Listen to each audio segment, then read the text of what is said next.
Tayo ay maglalaga ng mais. Hindi ko tanim ito. Binili ni Mr. Yan. Hindi naman siya makapuno. Yung regular mais lang.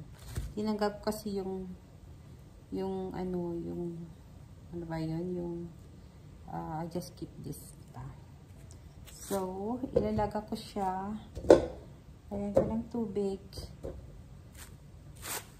Kasi paborito niya yung anak ko ng nilagang corn.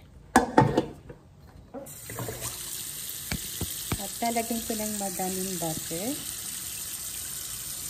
Pag kumukulo na, ang lalagyan ko ng madaming butter. So, lalagyan ko ng tubig. Itong tubig na ito is a filtered water. Yan, mahirap na kapag hindi siya filtered, mahirap na pag iwas magkasakit ng tiyan. So, lalagyan ko niyan. And then, yan, pwede na ito.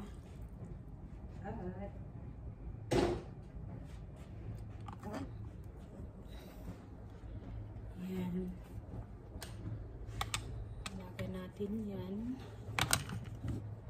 Sensya na, magalaw. And then, lagyan natin ng cover.